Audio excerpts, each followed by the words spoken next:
And we're back, and we got the 11 o'clock hour, and we went from Mike Gallagher to the anchor.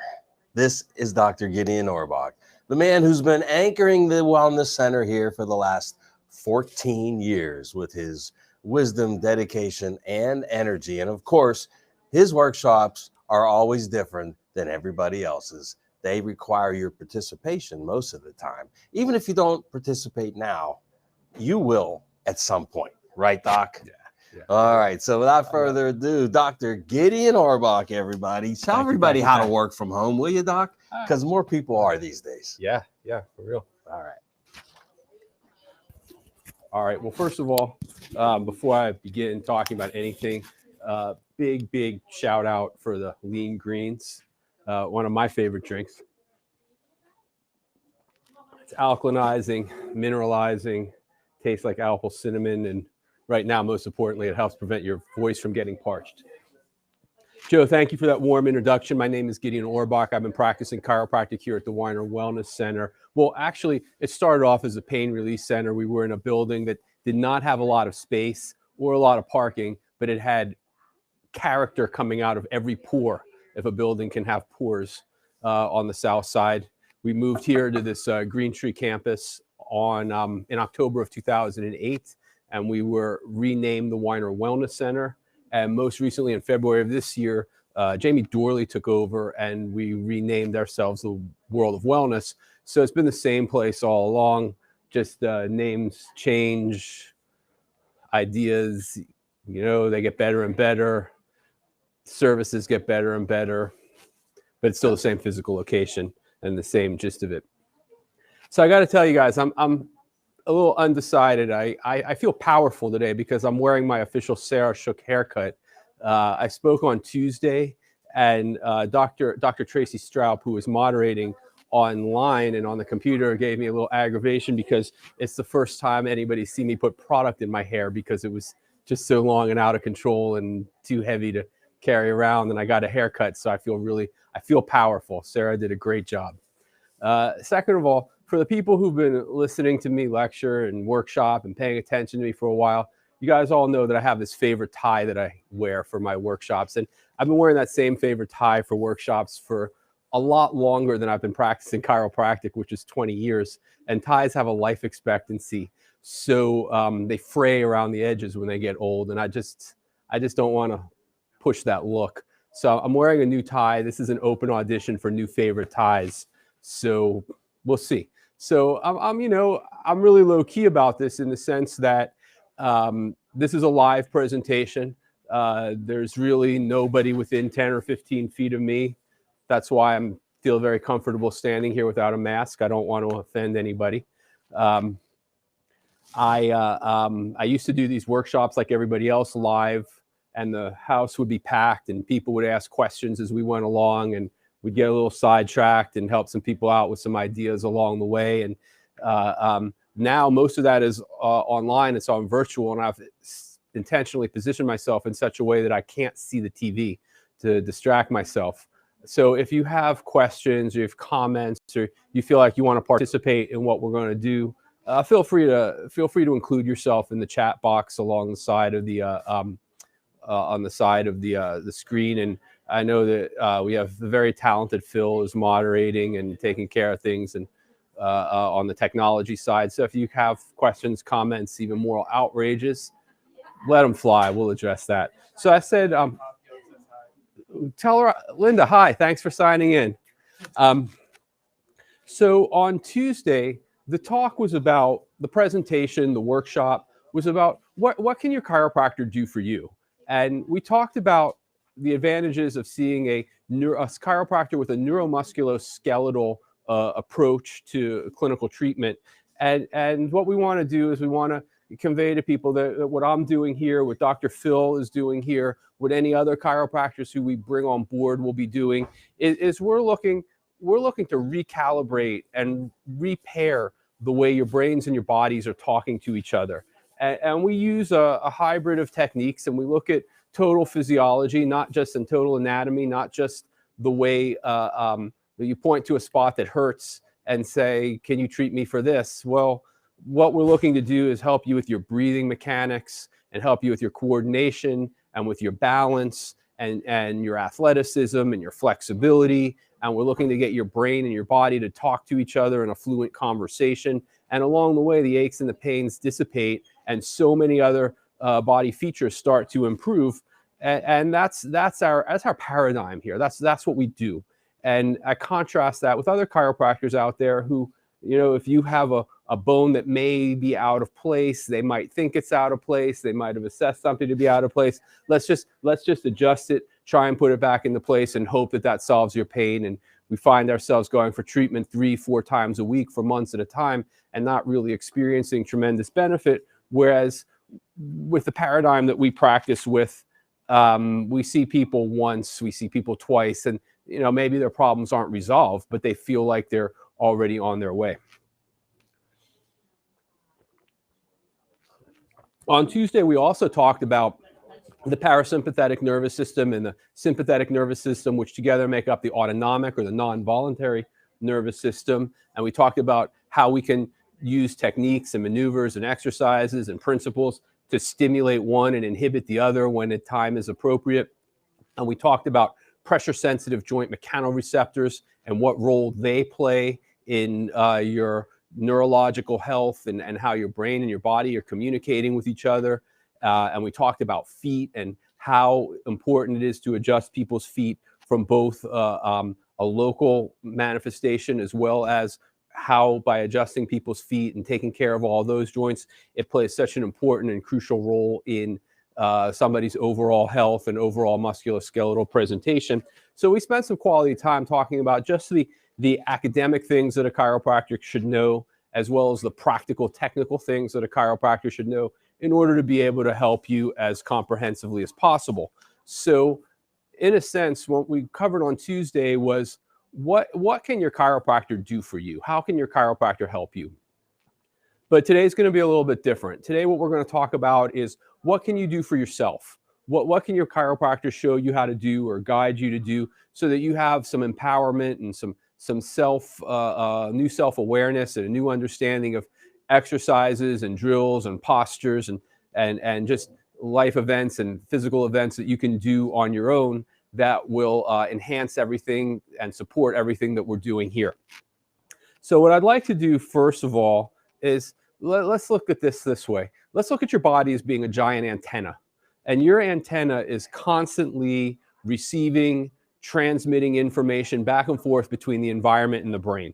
So what we want to do is we want to optimize this antenna and make it as efficient and as effective as humanly possible. And two of the things that you can do to really help your antenna or position your antenna in a way that you're going to be physically healthy and you're going to be able to receive and transmit as much information from the environment to your brain and back from your brain to the environment as possible is we want to talk about our posture, how we're going to point our antenna, and deep breathing, how we're going to stimulate that antenna. So let's do this. Let's talk about posture for the start. And when I want to think about standing as straight and tall and as efficiently and effectively as possible, I'm going to first think about this area right here at my belt buckle. And then I'm going to come to the spot where I'm at the bottom of my chest and I have that area where I'm at the top of my abdomen. So if I push up here, it's muscle tissue a little bit lower, and I feel that a little bit lower, I mean maybe half an inch lower, I feel the hard bone that makes up the bottom of my rib cage as it forms this arch above my abdomen. And then as I get another half an inch lower, I feel that really tender piece of cartilage called the solar plexus, the xiphoid process. And then a fraction of an inch lower, I feel the fleshy part of my abdomen. So we're talking about belt buckle to a piece of anatomy that's maybe 2 inches big right here at the center. And what I want to do is I want to make myself as tall and as long as possible in this area. So I'm lifting and stretching my abdomen. And when I do that, I feel my shoulders falling backwards or rolling backwards into a really comfortable position. And I'm going to take my shoulder blades, my wing bones, my scapula, And I'm going to very gently squeeze them together. But more importantly, I'm going to try and point them down towards my belt. So here I am feeling very long in the abdomen. I'm feeling like, because I've become tall here, my pelvis or my hips have shifted ever so slightly forward. My shoulders are back. And what I'm going to do with my head is I'm going to imagine that there's a piece of string coming down from the ceiling, attaching to the point of my head where I'm the absolute tallest at the very top. And the ceiling is pulling on that string, just kind of lifting me up. So now I'm standing pretty straight and tall, but my body is in really good biomechanical alignment, and I'm using my body to be able to support itself rather than if I kick my one leg out far enough to the side and I lean into it, or if I rotate my torso or I bend over a little bit too far forward, and all of a sudden very specific muscles that are capable of doing this but don't have to are going to end up supporting myself rather than using my skeleton and my muscle system to work together to support my torso. So I'm just working on standing here, standing practice standing. And if I decide to sit down, I'm going to sit in the exact same way as I'm standing, in the sense that my torso, my bottom part of my torso, my abdomen is going to be long and tall. My shoulders are still back. My head is still up. I've just transferred myself to a sitting position instead of a standing position. So this is the way we're going to put our antennas in a very relaxed, comfortable, efficient, and effective position. The next thing we're going to do from this well-balanced standing posture, we're going to start working on our deep breathing technique. And what we're going to do is we're going to inhale through our nose, and we're going to feel our torsos and our abdomens expanding with the delicious oxygen that we're sucking in. At the same time, our shoulders are just sinking further and further back, not elevating or shrugging to create space up here. Rather, we want to put the breath into our abdomen. So everybody, big deep breath in through your nose, the deepest breath that you possibly can. Here's my torso expanding to accommodate all the oxygen coming in, and I'm going to hold it for 1,001, 1,002, 1,003, and I'm going to relax and blow it out through my mouth. And I'm going to return my body to the position it was between breaths. Okay, one more time. Big deep breath in through your nose. Everything is expanding. You feel your abdomen filling, your chest filling like giant balloons. Your head is still up. We're not falling forward. We're going to hold for another 1,001, 1,002, and blow out through your mouths. Now, just to illustrate how easy this is relative to what breathing is like in poor posture, everybody who's playing along and participating with me, and I hope that's everybody listening in from all four corners of the internet universe.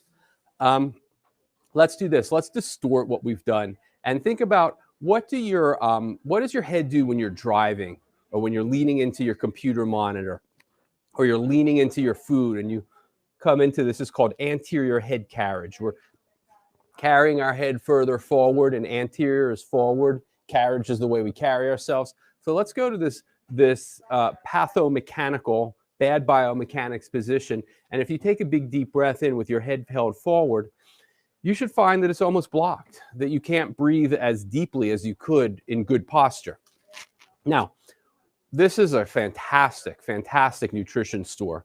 We have products that support every organ, every part of your body. We want to strengthen your immune system and fortify your immune system. There are dozens, literally dozens of products that you can choose from that we have on our shelves here. If you're interested in having a high quality protein supplement, if you're looking for high quality anti-inflammatories or fish oil, we have it. This is an excellent nutrition store. But I'm going to suggest to you that if you're not breathing efficiently and you feel yourself starved for oxygen, you're going to fatigue so much faster. All of your metabolic processes, your liver function, your heartbeat, your digestion, your ability to regulate your sleep, your you name it, we're going to be at a disadvantage, and we're going to have physical problems simply by not getting enough oxygen into your bodies. And all the nutrition in the world is not going to help you until you become a better, more efficient breather. That's how important this is. So that being said, let's do this one more time. Long, long, long in the abdomen. Shoulders are back. Head is up. Deep breath in through your nose. We're holding 1,001, 1,002, and blow out through your mouths. Okay. So with everything that's going on in the world, I'm not going to get into geopolitical global health. I think everybody who's listening in knows which pathway we can go down, and it's just too long of a story, and I want to stick to my matter at hand here. Work has forever changed. So many people have been reassigned or have been given the opportunity or been forced to start working from home. I think there's data out there to support that so many major corporations and businesses have found out that it's just more economical to let people work or to have people work from home than to pay for a commercial workspace. And here we all are. Once upon a time, we were in an office or a cubicle or just a facility with coworkers and a support staff and a social network physically present. And now all of a sudden we're cast off and told to work at home and be as productive as we once were, if not more so. So the word ergonomics. Ergonomics literally means the study of efficiency at the workplace. So what we want to do is if we're working in an office or working at home, either way, we want to be as ergonomic efficient as possible, and we want to be able to be as comfortable. We want to be able to have a way to use our bodies as successful antennas, whether we're at home or whether we're at the office. So these rules certainly apply everywhere. But once upon a time at the workplace, there are people who help you design your desk, your workstation, what have you. And now we got to figure out how to do this on our own. So what we want to do is, how do we create a good, ideal, comfortable, pleasant home workspace? And what I've done is, I mean, some of these are my ideas. Some of these are ideas that I've gotten from other chiropractors that I network. Some of these actually came from some of my patients who told me what they were up to and what they were doing. So we have a quick tip list. We're going to run down 10 or 15 different bullet points of what can you do to enhance your ergonomics at your home workstation. So first of all, when you slouch, when you're sitting in a position that, unlike the complete opposite of the one that I'm describing, is we want to be long in our torsos, tall in our abdomens. So if you find yourself slinking into here, there are two things that come to mind that we have to talk about. One is, from a chiropractic perspective, one of the most popular and common sets of symptoms and conditions that I treat relates to what's called a hiatal hernia, which is where your stomach, literally your stomach has gotten itself caught in a ring-like or a valve musculature, or even pushed or herniated its way all the way up into the diaphragm muscle, which leads to a number of very uncomfortable and painful symptoms, including heartburn and acid reflux, including being short of breath and having a constant cough, trying to equalize the pressure in your chest cavity, because the stomach is now no longer able to move or to vibrate the way it is supposed to. So from a clinical perspective, what we do is we make adjustments to the stomach to get it uncaught from the anatomical structure that it's been trapped by. So if you're sitting in a position where you're slouching and slumping in from a prolonged time, this could pretty much be considered an etiology of the hiatal hernia condition. Number two, well, actually, before I move on to number two, like I said, this is a very common condition. It's one of the most, if not the most common thing that we treat here. If you believe that you're suffering from heartburn, acid reflux, if you've been diagnosed with a hiatal hernia, if you wake up with a metallic taste in your mouth, if you feel food getting caught in your chest and you have difficulty swallowing, I'll bet you I see at least one of those patients every single day. So there could be hope for you. The second thing that I want to highlight about sitting all day long is when we sit, depending on the posture that we're sitting in, we're adding anywhere between 40 to 90% increased load on the discs of our lumbar spine. So let's talk about the economy of back pain. I'm sure that everybody listening in knows of somebody who's had or has been a candidate for back surgery because they've had disc herniations which interfere with their normal activities of daily living. Look, I'm not saying back surgery should never be performed. I'm not opposed to, I don't have a fight with the orthopedic surgeons. I don't have a fight with the neurosurgeons out there. I'm just saying that there's so much that can be done preventatively before we even have to have this conversation. Once people start to have conditions relating to disc herniations in their lower back, there's still things that we can do to help. Don't let these symptoms run away with themselves and take on a life of their own.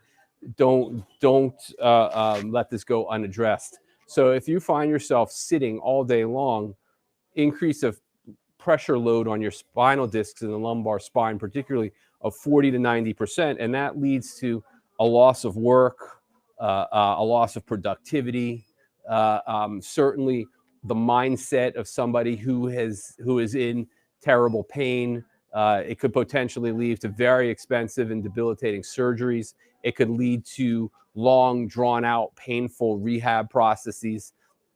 So I know there's a cliche about how many ounces it takes of cure or prevention to not to have a pound of cure later, but so much of what we do here in our neuromusculoskeletal chiropractic world is preemptive and preventative and maintaining healthy bodies. Our fundamental question is, what does it do to what does it take to maintain healthy people as healthy people? What do we do to keep healthy people healthy? And always into account, we're looking at their musculoskeletal health and how can we get the neurology involved to maintain or improve it. So with that in mind, you'll notice that I'm not sitting today. I'm trying to be one of those do as I do and not just as I say people. And I'm standing here giving my presentation at a table that's too small to be a desk, but we can do a little bit of writing here if need be. So I'm a big fan of the sit-stand desk, meaning that you have a desk that's on hydraulics or on pistons. It raises up to be the right height that you can just stand here and do your computer work. You can do your writing. You can be perfectly comfortable at a standing desk. So look into that. If you're designing your own home workstation, once again, I get some of my best ideas as I rip them off from my patients. But I have somebody who got construction cinder blocks, stacked them up to the right height for himself, put some wood down, and there he has his own homemade sit-stand desk with some very cheap equipment. I know the price of lumber has gone up, but when you consider the how little it takes, and when you consider how much good it does, and you consider that he works for himself and didn't have a company who could buy him his desk and he made his own, kudos, my friend. And there's something that everybody else can benefit from too. So if you're not at a sit-stand desk, make sure that you have a good ergonomic chair. And if you work for a corporation and you might talk to your HR department and see if they have some money in the budget to buy you a good chair, even if you're working from home. You just don't know what you can get until you ask for it. So if we're sitting at a good ergonomic chair, at any chair, and we're not at a standing position when we're working, we want to think about the 90-90-90-90 rule. And that is my feet are flat on the ground. And if this bone represents my shin and this represents my feet, I want to be at 90 degrees here. So my feet are flat and my shins are pointing straight up and down. Then I want to have another 90 degree where my femur bone, that's the bone of my thigh, meets my tibia at my knee. So we have 90 degrees at the ankle, 90 degrees at the knees. And then I want to have another 90 degrees where my torso is going to be perpendicular or 90 degrees to my thigh. And then I want to be able to have my keyboard at a specific height such that I'm going to have 90 degrees at my elbows as I'm typing. So if we can maintain the integrity of those angles, once again, we're putting our antennas in the best possible ergonomic position for maximum efficiency, maximum I'm supporting myself, not straining myself to stay in position. You want to personalize or you want to customize your workspace in a way that suits you. It might be your second bedroom, the workstation might be in your living room, but it's still your office. So if you have any specific artwork that you like, or if you have little personal trinkets or decorative objects or toys that you like to put on your desk, go for it. Remember, this is your workspace. You have to make yourself feel at home in that environment. Somebody told me that they turn their extra bedroom into their office and they live with other people. So when they're working on a project that requires attention to detail, or if they're at a meeting on Zoom or any other internet-based platform, they put a do not disturb sign up on the door. It sounds so simple, and it's such a good idea to ensure that you're going to have some quiet and some privacy and be left alone to be at work. The next important point that comes about is your light source. You want to make sure that your workspace is as well lit as possible to suit your needs. And whether we're talking about natural sunlight or whether we're talking about the lamp, either way, you don't want to have that light source directly in your eyes, nor do you want to have it bouncing off of your monitor. So be conscious of where you put your light, be conscious of where you put your desk, with respect to where the window is and where morning or afternoon or even evening sun may be.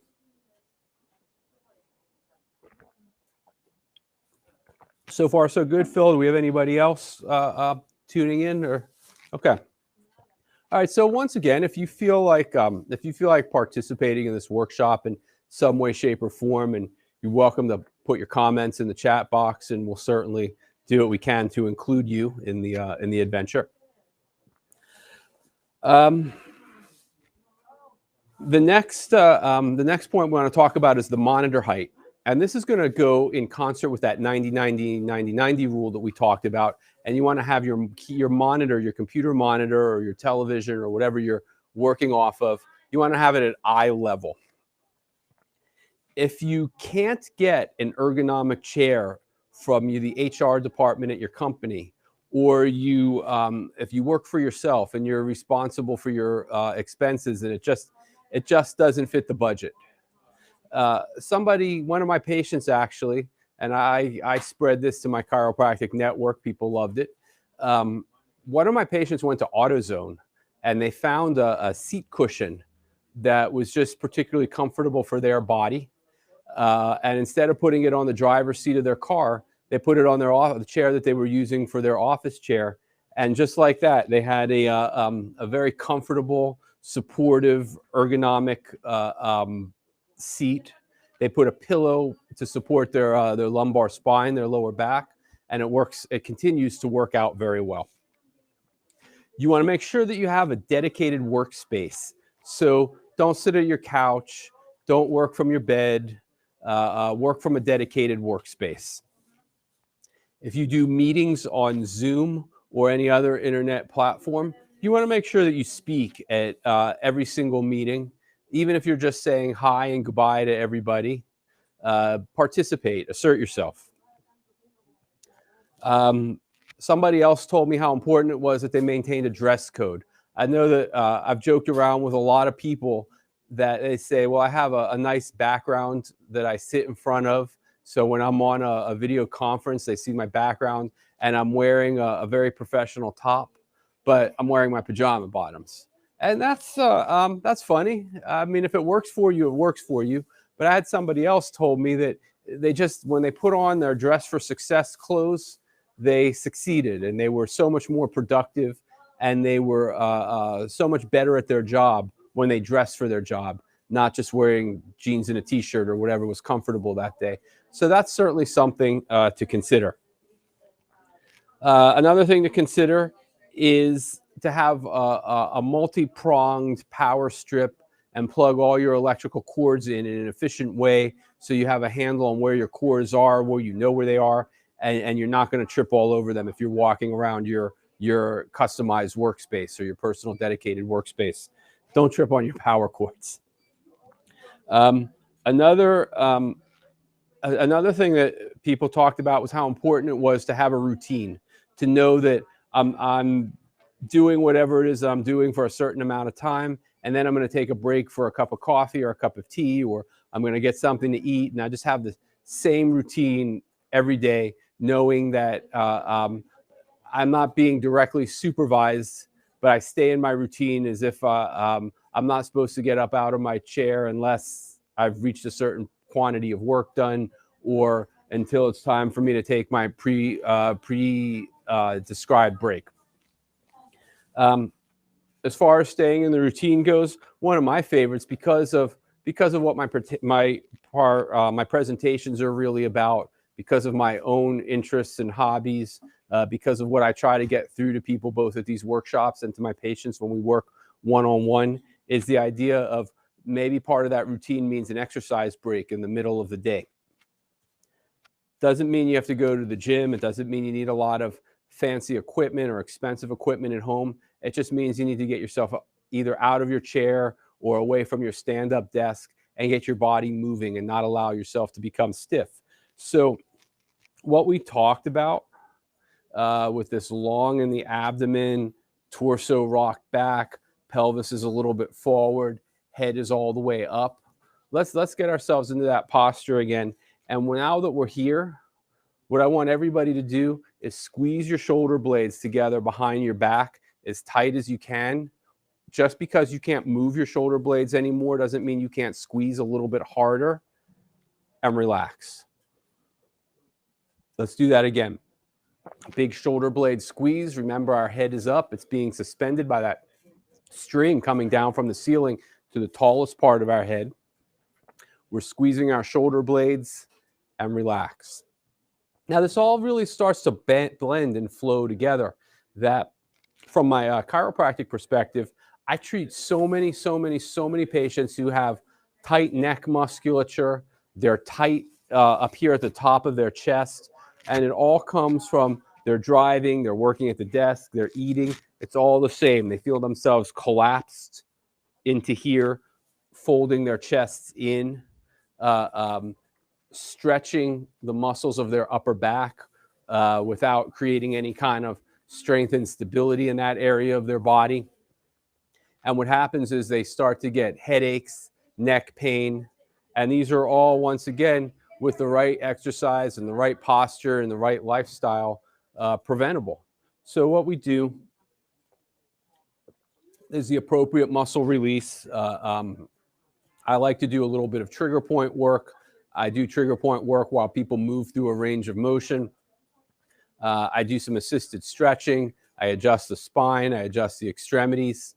And we literally help people feel loosened up and teach them the very postures that we're talking about right here at this workshop. So let's do this again.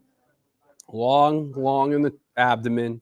We're tall in our torso. Our shoulders are rocked back. We're going to squeeze our shoulder blades together, tightening the musculature that supports and stabilizes the shoulder blades, pulling the front part of our shoulders further and further backwards. As those muscles become stronger, as this becomes stretched and more flexible, we start to eliminate a lot of neck, upper back, and shoulder pain. So here we are, and let's relax this ever so slightly. So our shoulders are still backwards and pointed down. Big deep breath in through your nose. 1,001, 1,002, 1,003, and blow out through your mouth. So here's the drill. We're squeezing tight, relax, deep breath, hold some more, exhale, relax. And we're going to do 2 or 3 of those, maybe every hour that we spend working at hopefully our sit-stand desks. If we're not at the standing desks, then while we're sitting in our ergonomically comfortable chair, whether it's one that our company bought for us or whether it's one that we created with a few pillows and a seat cushion from AutoZone. we were going to stop and take that flexibility, deep breathing break, take you a minute for every hour of work, and you'll accomplish quite a bit. Okay. So that's the workstation ergonomic section of this talk, and we moved pretty quickly to get through a lot of important concepts because I wanted to make sure that I left time for this as a second part of what can you do for yourself. And this is something that I've talked about at previous workshops that I've kind of let go, but very specific requests from somebody who wanted me to go over this again, and I'm accommodating. I'm trying to be accommodating at least. So what we're going to do is we're going to talk about emotional freedom technique and run through it for a cycle. Roger Callahan was a psychologist who was working with Vietnam combat vets who, this is the 1970s, and that's before the diagnosis of PTSD became official. I mean, I think PTSD is a part of the human condition and has existed since the beginning of time. But to be a recognized medical diagnosis, we didn't get to that point yet. So these guys came home from their combat experience in Vietnam, and they were having a very difficult time reintegrating into society, and they're working in this group therapy session. And Dr. Callahan was not getting anywhere with this group, and Dr. Callahan is one of these people who he reads a lot. He's interested in everything, and how can I learn something in this corner of the world and apply it to a different corner of the world? And he learned about this emotional freedom technique, which comes from acupuncture and acupressure, and it's a self-applied modality. So he tried this with his support group people. And all of a sudden, they started to make some progress and have some breakthroughs. So he ran with it. So what we're going to do is we're going to run through a cycle of emotional freedom technique. And it involves saying a specific mantra. That mantra is going to be individual specific. It's going to be about something that's going on with you that you really wish weren't. And acknowledging that even though you have whatever it is going on with you, you love and accept yourself. So my mantra could be, even though I have this deep-seated anxiety, I deeply love and accept myself, which I think is very appropriate for the time that we're living in. Your mantra could be, even though I have so much difficulty with my putting game, I deeply love and accept myself. Or even though I have this inability to concentrate, I deeply love and accept myself. So there are really a lot of different, anything part of your own personal constitution and your own personal challenges that you're gonna that you have going on that you want to work your way through is appropriate. But we're going to work with this, and we're going to say, even though I have this deep anxiety, I deeply love and accept myself. That's what we're going to work with for the sake of the presentation. But it doesn't mean that that's the only right answer. It might not even be the right answer for some of the people out there, but I think it's universally acceptable.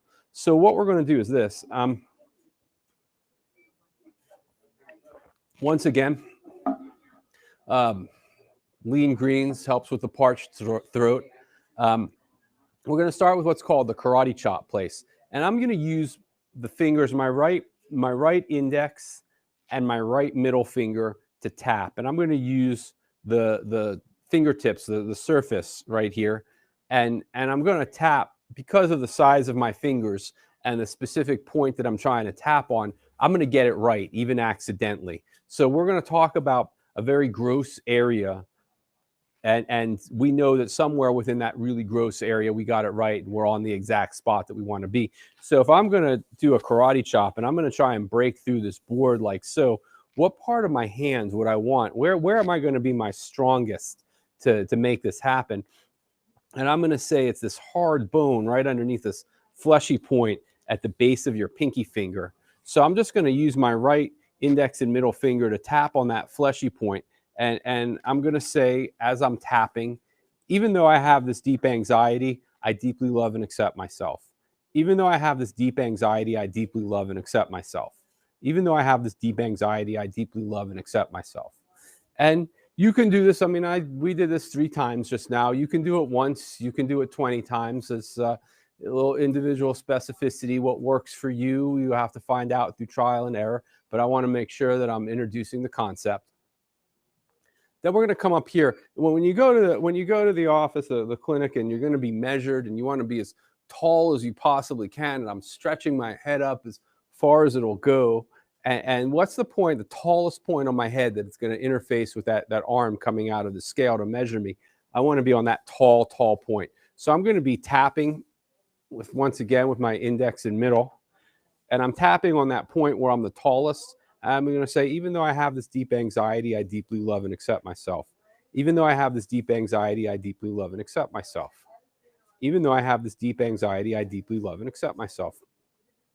And from here, we're going to come down to the spot where my eyebrow comes to an end and my bridge of my nose is a little bit middle of closer to the midline than where my eyebrow ends. So I want to split that distance. And there's a little point by the edge of the eyebrow, the beginning of the nose. And I'm going to tap right there. And I'm going to say, even though I have this deep anxiety, I deeply love and accept myself. Even though I have this deep anxiety, I deeply love and accept myself. Even though I have this deep anxiety, I deeply love and accept myself.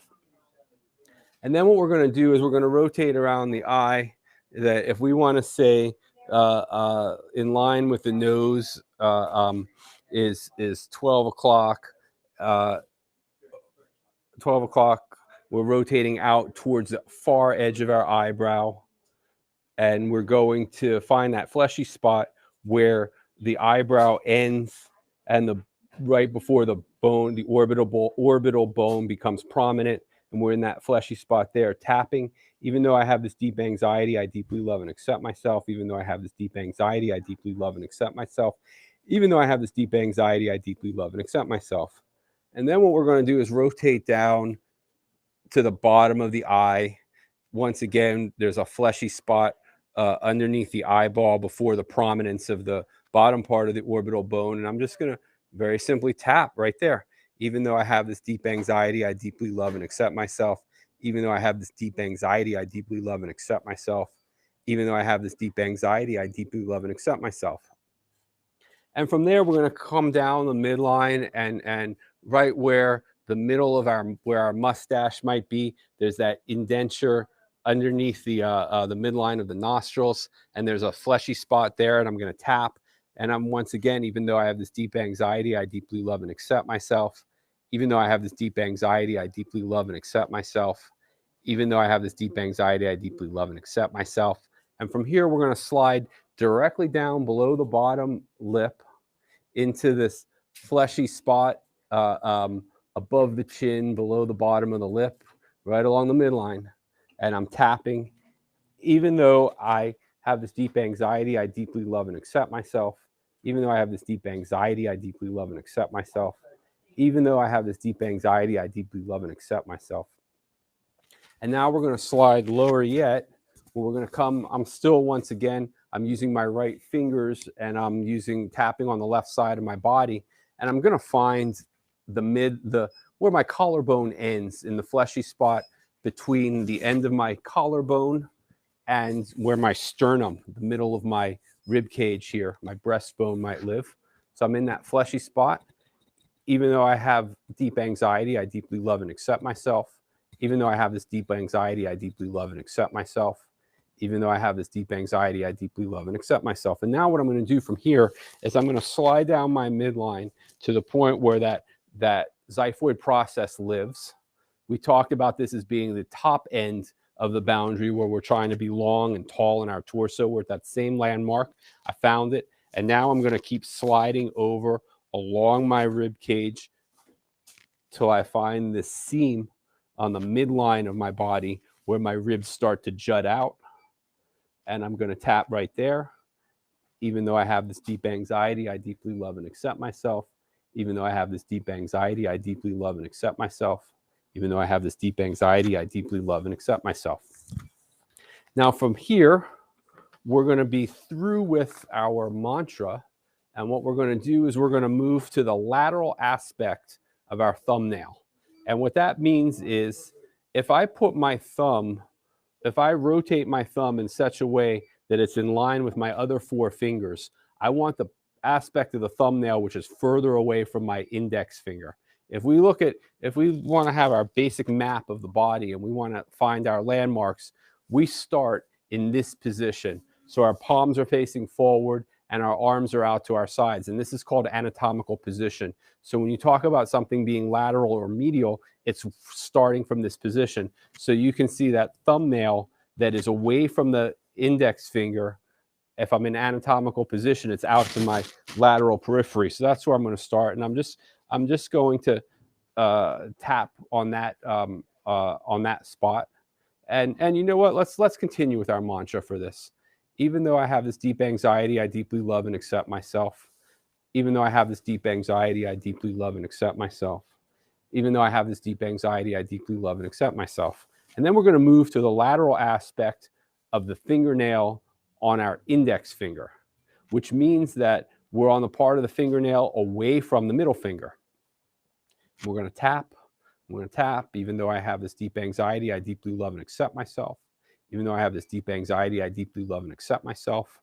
Even though I have this deep anxiety, I deeply love and accept myself. Now we're going to do the same thing on the lateral aspect of the middle finger. Even though I have this deep anxiety, I deeply love and accept myself. Even though I have this deep anxiety, I deeply love and accept myself. Even though I have this deep anxiety, I deeply love and accept myself.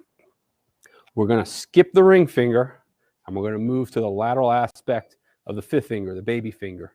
Even though I have this deep anxiety, I deeply love and accept myself. Even though I have this deep anxiety, I deeply love and accept myself. Even though I have this deep anxiety, I deeply love and accept myself. Now, what we're going to do from here is we're going to find what's called the Gamut Point. And that Gamut Point is between my fifth finger and my ring finger on the anatomical position. This is the front of my hand. This is the back of my hand. So I'm on the back of my hand. I'm in the fleshy musculature in between my ring finger and my fifth finger. And I'm just going to tap. And I'm not going to say anything. I'm just going to stare straight ahead, focused on everything that's in front of me. And I'm going to keep tapping. And what I'm going to do here is I'm going to continue staring straight ahead, but I'm going to shut my eyes. And I'm going to continue tapping and continue tapping and continue tapping. And now what I'm going to do is I'm going to open my eyes and I'm going to look hard and down to my right. As I continue to tap, I continue to tap, I continue to tap. And now I'm going to look hard and down to my left. As I continue to tap, I'm still tapping, I'm tapping again. Now I'm going to continue to tap and I'm going to roll my eyes clockwise several times. And I'm going to roll my eyes counterclockwise several times. Now I'm going to continue tapping and I'm going to hum the alphabet. And I'm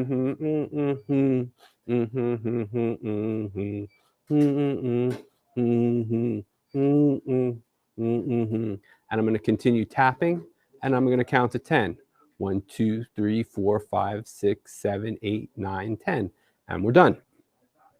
So if I had a crowd full of people who were participating along with me, this is the point where we would talk about, what do you feel? Usually, I mean, I feel right now, I feel a little bit more alert. Not that I was falling asleep on you to begin with. I feel like my energy has been dialed up. I certainly feel like I'm invigorated. And what I like to do is when I'm between patients, if I spend somewhere between 20 minutes and a half an hour for an appointment time. And so it's my work is physically tiring, but we talk. My patients and I talk, and sometimes somebody will occasionally tell me something that's horrific, and it sticks with me. And I don't want to be thinking about that when it's time for me to work with the next patient. So it's very, very common. A very common thing is for me to walk a patient out to the front desk after we finished up, gather up the next patient's chart, and they look at me with that, is it my turn yet? Is it my turn yet? Look. And I give them a sign like, I'll be with you in 2 minutes. And I go to my office and I tap just to sort of recenter myself and refocus myself and not focused on somebody else right now. I'm focused on the next person. So this is actually a very powerful and a very effective technique that you can use and employ and treat yourself with. That this is self-applied treatment. So with that in mind, I guess there are no questions in the margin, no comments, no moral outrages, nothing. So I want to thank everybody who's been involved with me here, paying attention and indulging me on this workshop. I certainly want to thank Phil for all his help monitoring the technology. And I'm appreciative of having the chance to be able to make these presentations here at the World of Wellness. I'm appreciative that nobody was hypercritical of my new Thai audition to see is this going to become one of the favorites. Long-standing, long-running joke if you're just tuning in now. Okay. Sam D'Alessandro commented it was good. Thank you, Sam. Thank you for paying attention and indulging me and making yourself a part of it. And I also want to thank Sarah Shook for shaving all of that unnecessary heavy-weighted hair off my head so I can be free and easy talking to you guys today. Thank you all so much. And on to the next presentation. Actually, I'm not going away yet, but on to the next presentation.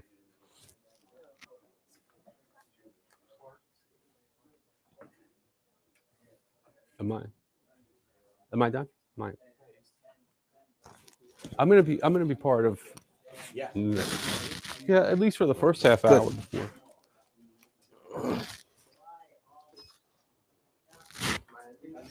Mm-hmm.